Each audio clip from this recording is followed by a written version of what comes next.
everybody. Thank you for joining. Hi, Raquel. Good morning. Good morning.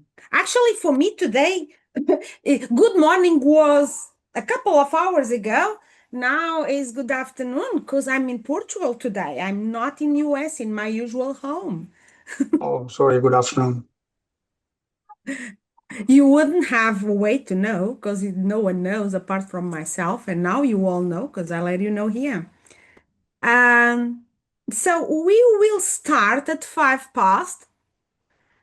So allowing everybody to join in. If you want to, feel free. If you want to keep your cameras shut, I won't go funny about it. If you want to turn on your cameras, feel free to do so.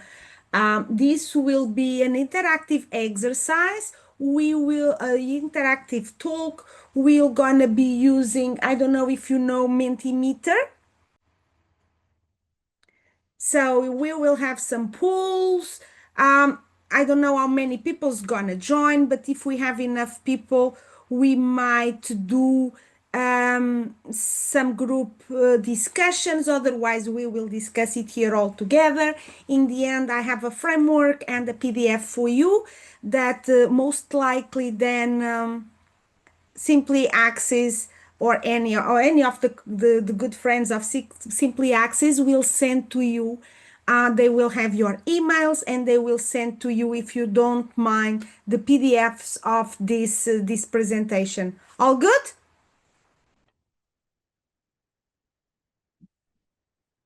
Yeah, I can start to see some movement here. Oh, cool. I like this new emojis. See, look, I love you all.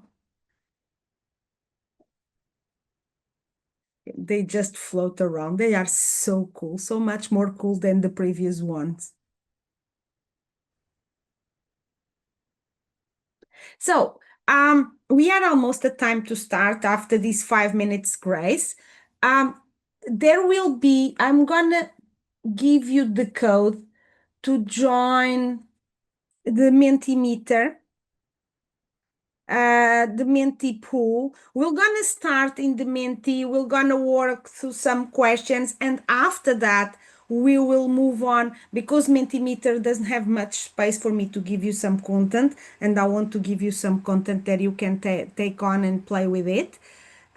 So then we will move to. Okay, let me share my screen. Can everybody see the screen? There is a Q&A open in Mentimeter through all the presentation, so you can submit your questions here. If you want to interrupt me, I just appreciate, as there is how many of us, there is already 15 people in the call. If we try to talk, we might overtalk. If you want to ask a question at any given time, feel free to interrupt me. I'm happy to take questions at any given moment in time. If I don't know the answer, I will ask you probably to put it in the chat. Otherwise, I will answer the questions on the Q&A in the end. Does that work? So you can use minty.com and pop in this code. You can scan this QR code with your phone, and you should be getting to this page. Some of the questions will happen here, will be the base for our discussion. So please feel free to jump in at any given time.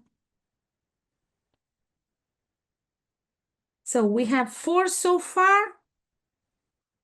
I'm going to give you the link for the materials here. And so I'm going to pop it in the chat. This is the link for the materials. I will give you the PDF. Don't worry about it, okay? You will be getting the PDF. So, time to start. We have six people joined. Now, I want to know where in the world are you? Just to have an idea, where are you in the world? You can just click, you can use this on your phone, you can use this on your, so someone is in Canada.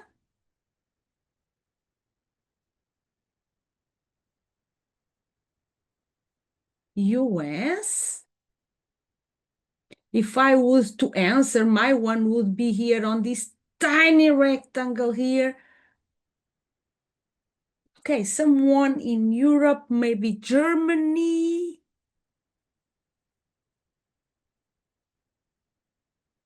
Who else?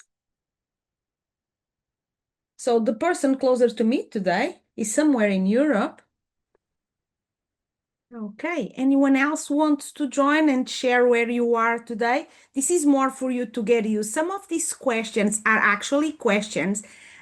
This is just for you to warm up a bit. But some of these questions in the future will be on the related Cambodia. That's far.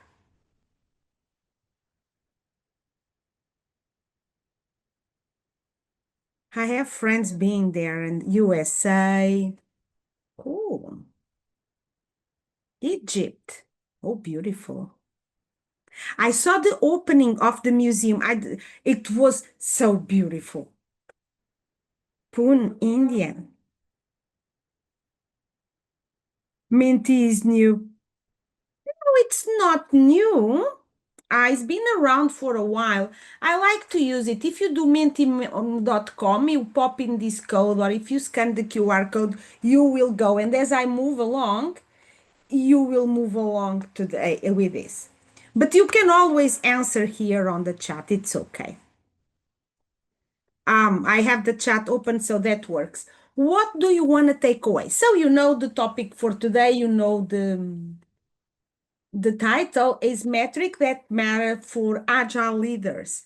Now, you came to this workshop, this 1 hour thing, and I want to know, what do you want to take away? You can put it on the mirror, on the Zoom chat, or you can answer here on the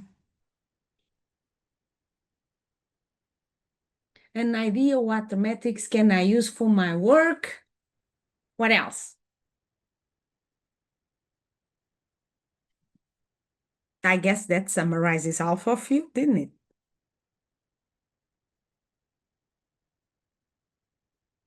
Anything specific that you'd like to know about? I don't know if any of you were with me in my classes, but I'm all about numbers, and I keep saying that at any point in time. If I don't have numbers, I'm a good person with a good idea.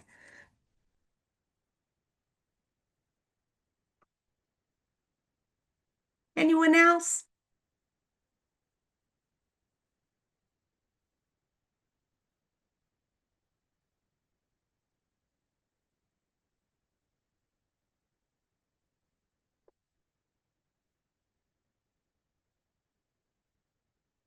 I want to understand the metrics used for assets, project, and performance. Okay.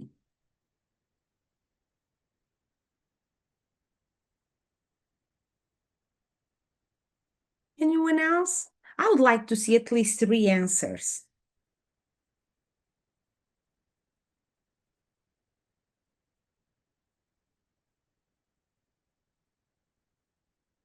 Okay. Oh, agile ways to manage risk, force major. Okay. Risk management. Okay. So let's see. I don't know if we're gonna get something about risk management, but we certainly are gonna look what type of metrics should we have and why. So now tell me, what metrics usually your leadership ask about?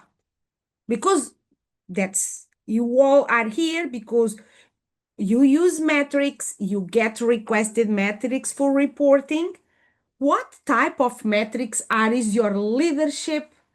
Oh, someone asked Well, good question on the chat. We'll get there in the end.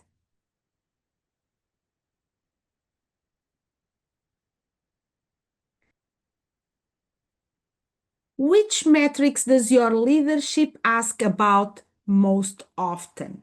What are you asked? What numbers are you asked to provide?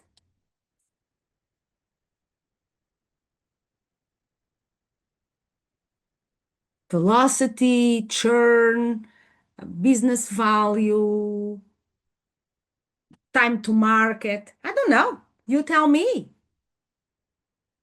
Velocity. uh, what else?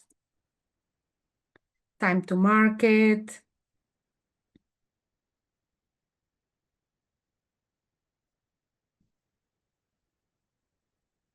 Time to feature release, schedule variance. So say versus do, how much are we promising towards how much are we delivering, cycle time,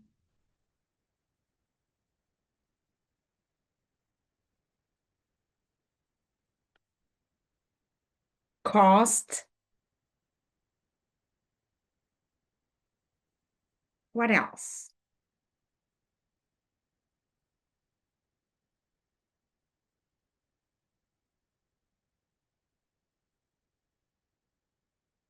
Return of investment. Someone is starting to talk about value here. I was getting really worried that we just want to measure stuff. We don't want to measure what we want to do. The business goals. How do we know we are delivering on our business goals? So return of investment starts to get there. But most, if you notice, most of these metrics are around how long do we take to put something out there? How much bugs do we make? How much time do we get to put things out there? What is the velocity of your team? Say versus do. How predictable are you? If you are telling me that you deliver this next week, oh, is that true or is your right? All of that is something that we actually need to think about. Most of these metrics that your leadership asks is about outputs, not outcomes.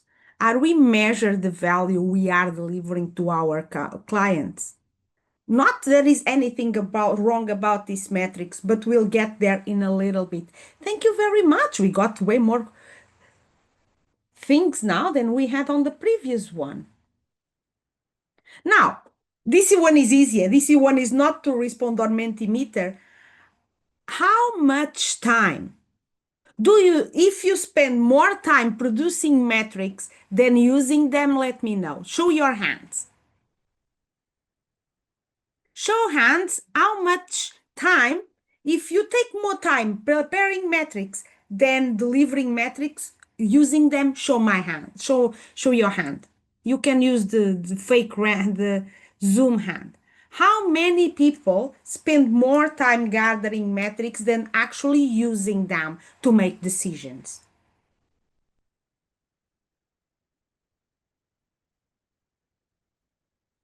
So I'm not going to put you on the spot, anyone. This is just a show of hands. If you spend more time gathering metrics or using the metrics. And we have fortunate people here. So most of us spend more time actually gathering metrics, worshiping velocity. Velocity is everything. Uh, Optimizing the machine to deliver faster, and often forgetting about the humans in the equation and the value are delivered from our clients. Am I alone when I say this? That mostly in organizations, even where in my life, in my day job, is exactly the same. So I get more time often gathering metrics than actually putting those metrics to good use. And people are worried about measuring the velocity, measuring the churn, measuring the predictability, but not actually measuring the value. And that is the question. Why those metrics fail us so often? You can answer the question in the chat. You can just, I see Ramnik, you still have your hand. I believe it's a hand that is before, is a late hand to go down. But if you have some answers, why, even when you spend all this time gathering your velocity, your churn, your time to market, uh, why still this fail? No focus on value humans? Yeah. Are we building the right thing? Or are we building the wrong thing right and fast? If we don't have business metrics, if we cannot measure what are the happiness of our clients, if we are achieving the business goals, how do we know that we are actually building the right thing? Anyone else? Okay. Last question before we move on to some content, because I need to know what is your world. Otherwise, I will be talking about my world that might have no interest for you at all. So this is just, you can say quadrant 1, 2, 3, 4. Which quadrants are your metrics in? How much time do you invest in getting your metrics? Are your metrics high value and low cost? Is your system producing metrics? Can you get your metrics from your teams, from your organization? Are they automated? Do you know exactly what you want? Or you invest a very long time because they are, even though they are high value, you might need to collect client feedback, you might need, but they are high cost, but they are high value because they tell you if you are going in the right direction. You can collect those metrics and see if you are progressing on the right side. Or they are in the waste zone, low, they just come out of the box, but they tell you nothing about your system and if we are actually producing the right thing and delivering the right things. And some of them is low value, high cost. We spend time and time probably doing queries on your backlog, doing some Jira Magic or whatever tool you use Magic to collect some metrics. And in the end of the day, those metrics only are used to be transformed in a weapon to punish people around because they are not going fast enough, they have too much churn, they are not going, they have too much bugs, they whatever. You spend your time, and in the end of the day, the metrics are not helping anyone anywhere. There's the thing, most of you, we have some people that is ish, that's good, but we have some of them that are down here. So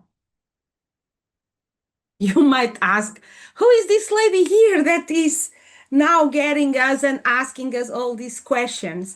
So, my name you already know, you read it in the presentation, and I am an enterprise coach. I work in the industry over 15 years, and so my specialty is building teams and organizing products. So from OKRs, metrics, organizing the whole organization in a way that it actually produces, we can measure value and we can measure productivity. So most of that, and answering one of the questions, is not only, we cannot see only metrics, that is value deliver, or operational metrics. We need to have a good balance of both. And that is actually some of the things that I really like to work on with my teams. My experience tells me if I don't have metrics to prove my point, I am a good person, good idea, no numbers to show for it. So, did you ever came across this three lens framework? If you did, you can raise your hand. Ramik, I'm gonna lower your hand, and if that is a true hand, you can. Oh, I'm not sharing anymore. Thank you very much for letting me know. I'm sorry. So, the three lenses framework is metrics, three types of metrics that we can use in our day. One is business outcomes. Did we move the needle? Time to customer value, not only time to market, because you might have a short time to market, but you might not be delivering exactly the highest priority. Percentage of the features achieving business goals. What are you measuring? Is that achieving your business goals, your OKRs, your KPIs, whatever metrics you use? Cost of delay. If this that's not shipped on time, how much that's going to cost me? And if you are talking about regulatory environments where if you're not delivering something, you will not be able to operate in the and as a business, that might be very, very impactful. Revenue and customer satisfaction data. Now, these are business outcomes. But besides business outcomes, what do we need? We need to actually have a flow and predictability. And that is some of the things you talk in the metrics. I need to know the cycle time, not the cycle time, but not the average cycle time, but the distribution over time and over the things I'm delivering in. How efficient is my flow? If you know a little bit about Kanban, you already heard about flow and efficiency. Work item age. How old is the backlog you are delivering? Did you ever thought about it? Throughput stability. And here you probably notice the throughput is how many things can we ship in an average amount on time. It's like your say versus do or your velocity, but this one cannot actually be gamed. And velocity can also be used for it. And deployment frequency. How fast do I deploy now? How often do I deploy? How do I ship things to customers? How fast and how many times per week or per day? And then you have the last part, not the least important, but the metrics that is sustainability. Psychological safety. Is my team safe? Does my team have time to learn? Do we have time to learn? Or are we just busy doing without time to learn? Autonomy levels. Does your team, and when I say your teams, is not only your coders, is also your product people, do they have autonomy levels or they are just order takers? Can they actually decide and having the conversations to understand what is more important, what are the dependency, what is most valuable thing, or they are just order takers? Do we have sustainable pace? Are we retaining and have our people engaged? Or do we have a high churn in the people in our organization? Any comments, thoughts?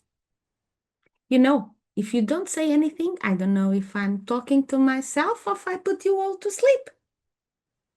It's a lot to do. Metrics, if they were simple things, we were not having this conversation here, were we? Because it's so simple that we all could do it right. And we don't need to all of these conversations.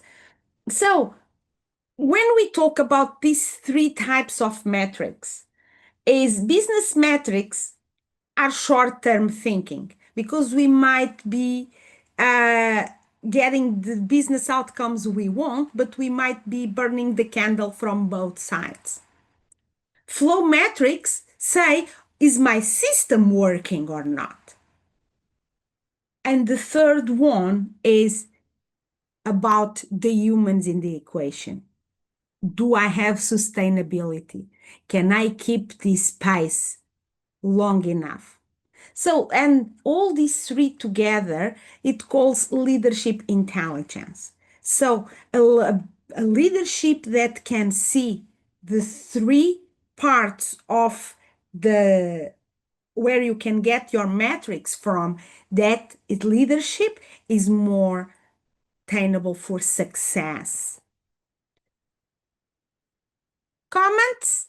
Thoughts?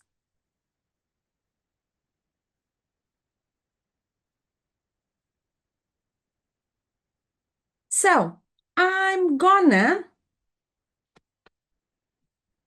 I'm gonna tell you a small story.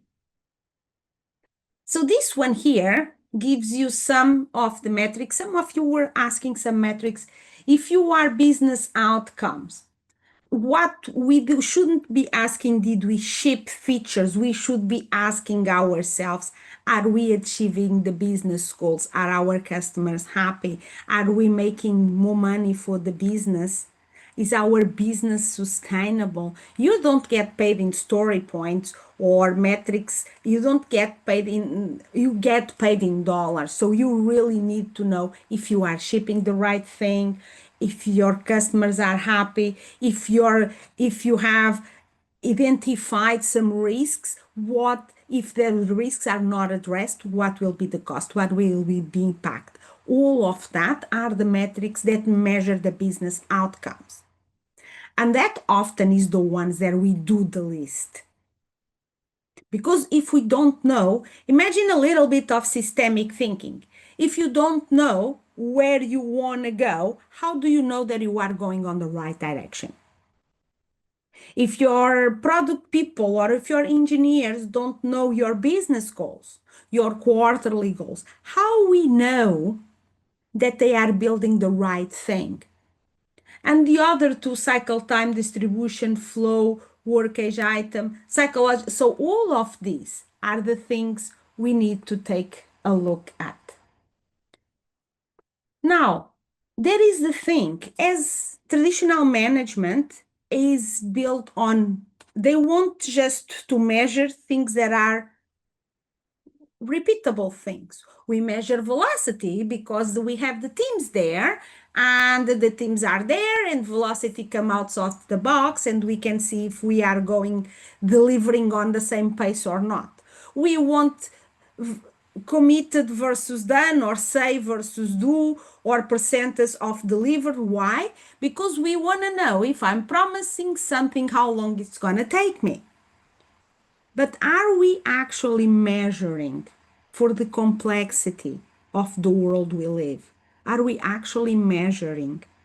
Not that we don't, you shouldn't be do measuring flow and your human metrics. Yes, we do. But is that all? So, we are told to measure outcomes, outputs. How many ships, how many things do we ship, how many bugs do we have, how many story points did each developer did this week, how many or this how was our churn, why are we not delivering what we are promising, and asking, are we actually building, how is your customer satisfaction? Is that good? Is our clients happy? Are we delivering what we promise on time and bringing revenue to the organization? So, I had something for you here that would be an exercise, but I'm going to explain it to you and I will give you this as a framework for you to use in your day job. Does that sound okay? So, how this framework uses. There is a scenario here, but I'm going to tell you a scenario. This would be a scenario for you working in groups, but I don't believe this crowd is a very talkative crowd, so I talk for all of you. Don't worry. So I'm going to teach you how to use the framework, right? And then you may use the framework to see in your own organization, in your own reality, what should you measure. So in this one, velocity is down 20%. Your team velocity has dropped 20% on the last sprint. Your managers are, oh, you are an agile leader. You need to know what they are doing, what they are slowing down. Now, as an agile leader, you really need to think through these three lenses, right? And you need to ask these questions. When you are measuring, if my velocity is down 20%, did the business outcomes suffer? Am I deviating from my business outcomes, or did I have an incident in production and my velocity is down because I'm answering to some unpredictable work? Did the quality of my work was impacted? Did I deliver customer value or user stories? What is the percentage of unplanned work or your churn? How did that change? Was the market led by the market? Was something internal? And then you can actually, can we reliable? You can use these questions to dig deeper. So I'm gonna use metrics decision making. I'm gonna tell you a story about my own life. And a while ago, I had a team that their velocity variation was around 20% up and down. The churn on the team, do you all know what churn means? Because I might be talking something that you don't. Do you know what churn is? Yes, some do. So churn is the number of things that change during your sprint. Is like customer churn is the number of people that is churn is something that changes over a period of time.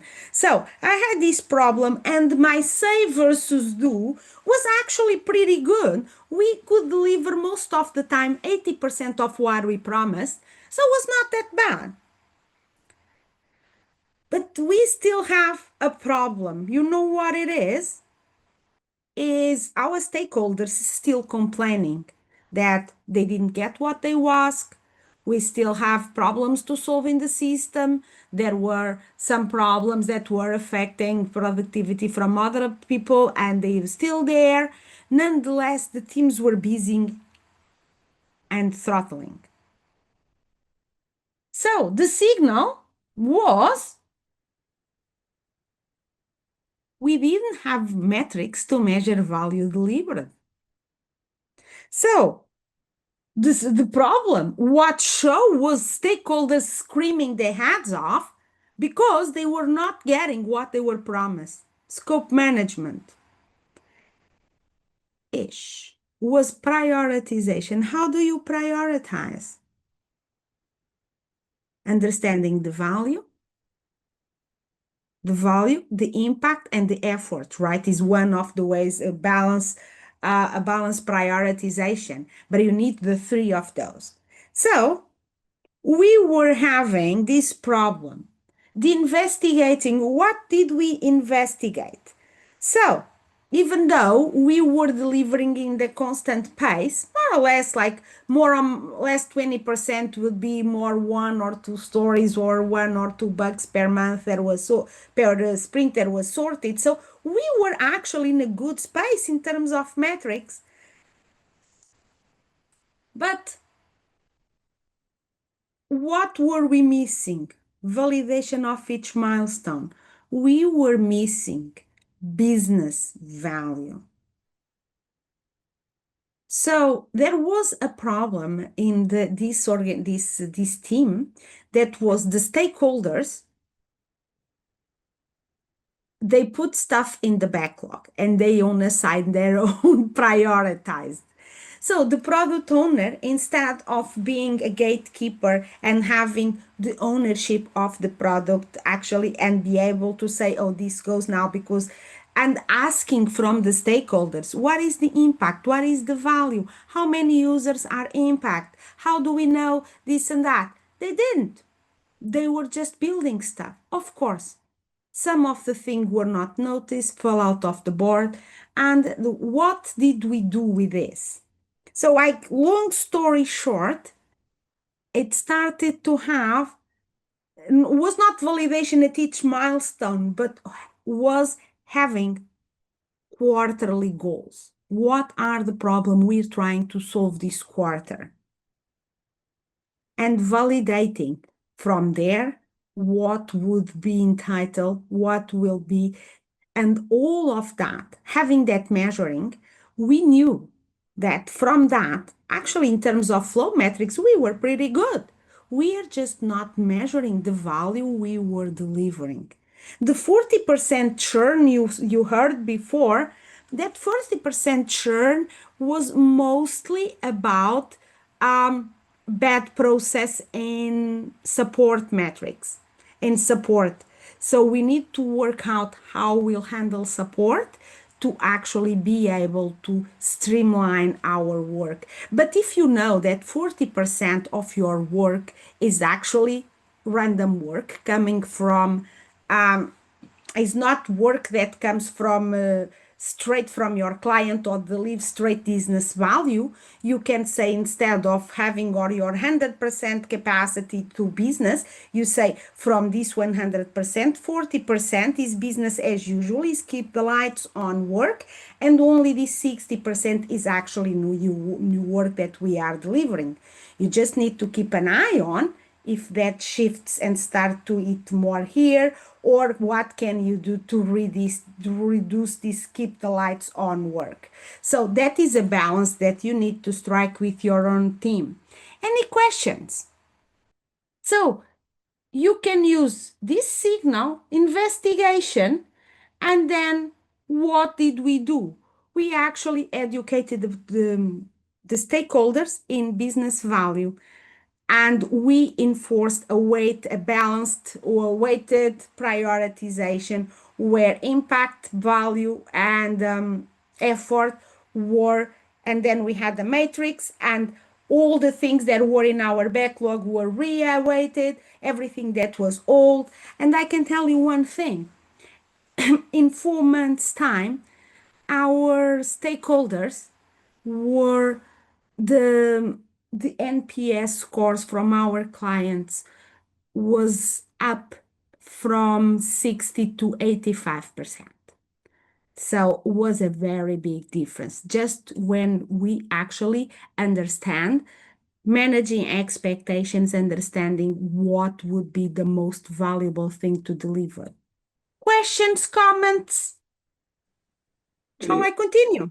one question basically. So when we are getting the requirements from the customers, they would be already asking us what are all the most important or most critical items they want to get delivered at the earliest, right? So based on their requirements, we will be weighing the value or the importance of a particular work item, and we put that into the backlog, and we will take that first as per their requirements, right? So how this is basically changing. Okay, maybe you are saying like they are changing the scope or they are changing their requirements in that kind of aspect.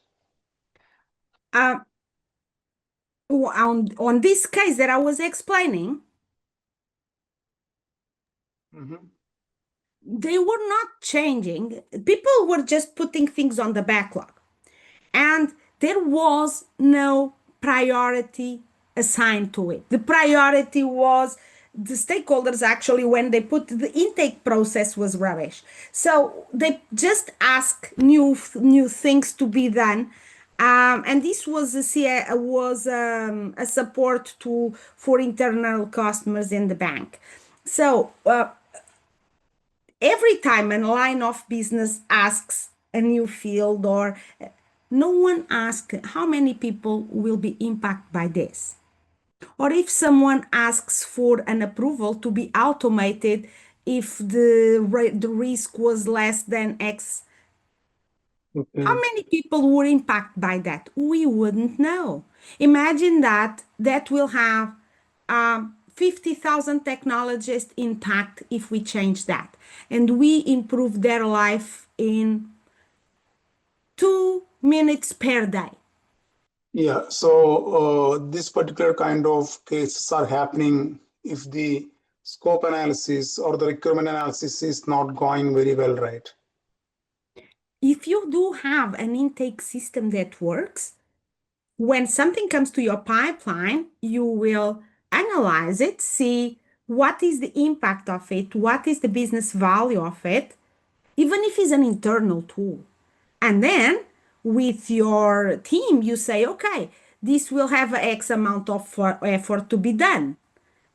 And that will be the balance that will give you your prioritization. Does it make sense? Yeah, I understand that point. But when we are working for an external customer, usually there will be some requirements, some critical, or they might be asking for these all particular the items, or this all particular part of the what you call a software should be delivered first. So there will be a priority, there will be an order. So we cannot change that particular priority because it's their priority, and we have to deliver that as per their priority. So in that kind of cases. This may not happen, right? Um, you often, I don't know if you ever heard the customers, they get what they ask, but they don't get what they need. Yeah, that is there. Obviously, that's a different case altogether. Yep. When I get, I don't work with external systems that much now, but I worked in the past. I Mm, work with an ERP system and a POS system.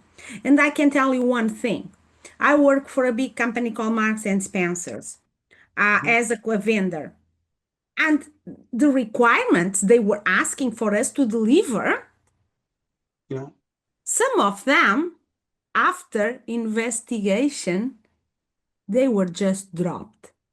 Yeah, I understand. Yeah, that happens sometimes. Sometimes the requirements, what they are saying is not actually making any value to them, but it is just an emotion. Eh, Sometimes what might not be a value. Yeah. yes, it's But really still, important. yeah, but still we have some limitations because when the customer asking something to be delivered first, we cannot interfere or change their priorities, right? You can always do one thing, that is educating your customer and not saying, oh, you don't know anything about it, but that's when your numbers and how do you prioritize work comes along. Because if you do have a standardized way of prioritize work by value and impact, your customer will understand that. And if you have someone in your customer, one of your stakeholders, that is bringing some pet project because he thinks it's fun to do and classify that as high priority, you most likely, if you cannot evaluate the value, the business value, and the impact as high, you probably can just shut that down with kind of, okay, we how many people will be impacted by this, or what will be the return of this, and just be factual with numbers and doing that for the feature that people ask, because that will give you the real para the real value, because my customers can ask all the nutty stuff and I might be building the wrong thing for them, even though is what they ask. And believe me, I've been in that in the past. When I was asked to deliver for modifying point of sale, I was asking to do a change in the point of sale that producing that will take around 6 months. One of the things we did, and as we learned from our own mistakes in the past, we built a mock-up for a working mock-up, a working now is way easier than the time I need to build it by hand. I built a mock-up, took it to the client. And with the mock-up, we could reduce the development time organizing because what they were asking, technically speaking, was very difficult to achieve. Nonetheless, what we proposed delivered the same business outcome, but with less effort. Was a trade-off for the client? Yes. Was it worth it? Yes. Because what the customer asked didn't have the technical backup. And this is where sometimes us, we need to build that in the system. Does it make sense? Yeah, thank you. So, educating your clients, be firm about prioritization because that is your outcome metrics. The output metrics are easy to measure. Is how many things did you ship? That reporting is really easy to get because you are measuring stuff. The outcome metrics is the metrics that are really difficult to measure. And these ones are the ones that we need the most because if we don't have a good balance, we might be exhausting our teams because we are forgetting the human factor. We might be building the wrong thing, or we might be just working by luck. So, these are a little bit more deep, and we mostly talk about this. How do you use these metrics to make decisions, and what type of decisions are we making? So, we do strategic decisions every quarter, vision, direction, and here you have the questions you need to ask. Because without asking the questions, we might not get the metrics we need. Because if we are doing legacy metrics, if every quarter I do a planning for the next quarter, my next important things to deliver, and I am aligning that to my business goals, I most likely need to have different business outcomes. So these are the questions you can ask and metrics that you can use, like market share, revenue for product line, customer lifetime value, innovation pipeline, and this you can measure with your OKRs. These will be leading indicators. And then you have tactical decisions. And these tactical decisions might be your monthly things that you decide from this sprint to the next sprint. Are we on track? Imagine you have a dependency that delays. What can we do? Managing your risk mostly, you have account for it on your strategic decisions, but your tactical decisions, your metrics on tactical will be your best addressing for the risks because is where you manage your risks and dependencies, and that makes your visibility wider. So you can having your metrics saying that you are delivering what you promise. Are we deliver on time? Are we in a deadlock? Do we have something that is a dependency that just became a risk? So all of that are things that is on your tactical decisions. And that is where you actually need to have all of these metrics. And then you have operational decisions. WIP limits, throughput, pull request age, build test, active blockers, and these are your operational decisions, things that you, with your teams, you actually move day to day. How is your WIP limits? Do we need, because imagine, oh, we increased our velocity on 50%, but you know what? We dropped testing on 20%. We are not testing anymore because our velocity is higher now. Would that be helpful? But all of these three types of metrics, strategic decisions, tactical decisions, and operational decisions, will actually help you to build with the framework. What is my problem? What can I investigate? What can I do? And this is my pitch for sales. So is why CAL training? Because CAL training is not about, as managers, as leaders, we were trained on predictable things. and the world is changing, and we need to have systemic thinking. We measuring only your flow won't take you far. Measuring only your humans won't take you far. So you need to see your organization from a systemic approach. And metrics are what? Leadership is how. How you lead your organization. Who are you as a leader? So this is what Cal brings for you. Brings you not only more in Cal 2, you will have a lot of metrics to play around. Cal 1 is about you as a leader. Feedback, difficult conversations. How do you manage? How do you lead? That is the question that Cal 1 brings for you, like a framework, a leadership framework. As a leader, how do you grow to be a good leader, or what good leadership looks like? In an organization now, how do we know we are good leaders? And in Cal 1, we do even use a little tiny bit of AI to actually do systemic thinking in our organizations. So, I have two things before we go away. Um, I had a couple more. We had a question popping up earlier. I saw the question, but I can't see it here now. Two things. If you are in Miro, I'm gonna bring everybody to me. I'm just going to share the link again.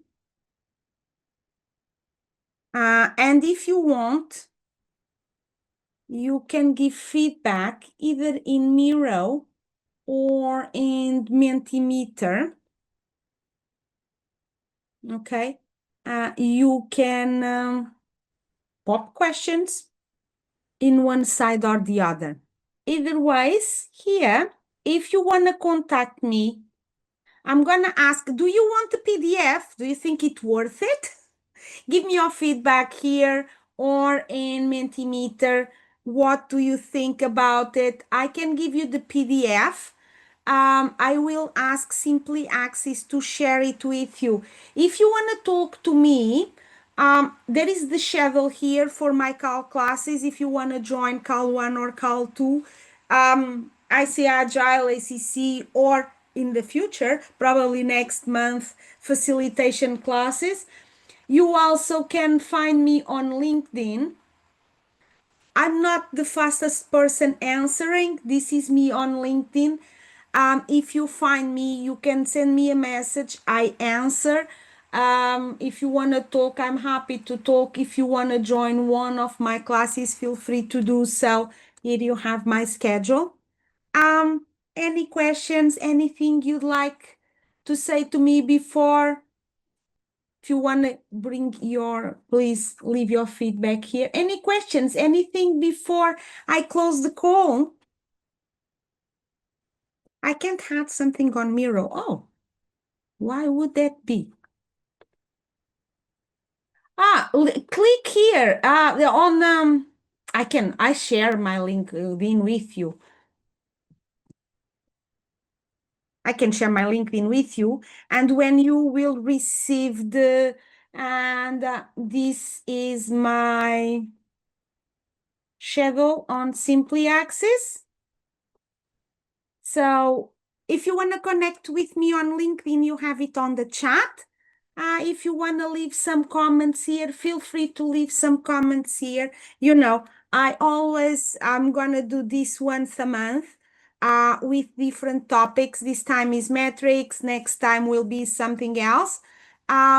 So if you have a perfect topic that you would like to hear about, Simpliaxis, there is someone from Simpliaxis on this call, and they will be more than happy to take your note, and I'm more than happy to bring a topic that is important for you for next month.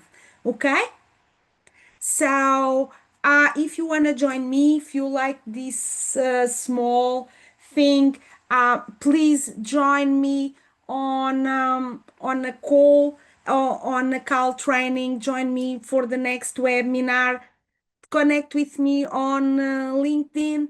ask questions if you are around Raleigh North. If you are in Portugal, I will be here until the government shutdown ends. Then I can go back home. If you are near North Carolina, I live in Raleigh. So if you are near North Carolina, if you want to go for a drink, just drop me a note. I'm happy to take a coffee with anyone that comes along. So please do join me on LinkedIn or for one of my from next classes. Thank you very, very much. It was a pleasure to meet you all and see you next time. Thank you, Simpliaxis, for bringing us on this, for providing this platform. Yeah, thank you, Raquel. Thank you. Thank you, everyone. Thank you for joining. So if you have any doubts, you can reach out to us. We'll send you an email, and also we'll send you the recording of the webinar soon after the And webinar. I will give you the PDF for you to send as well. Yeah, sure, Raquel. Thank you, everyone. Thank you. See you soon. Yeah, bye. Bye.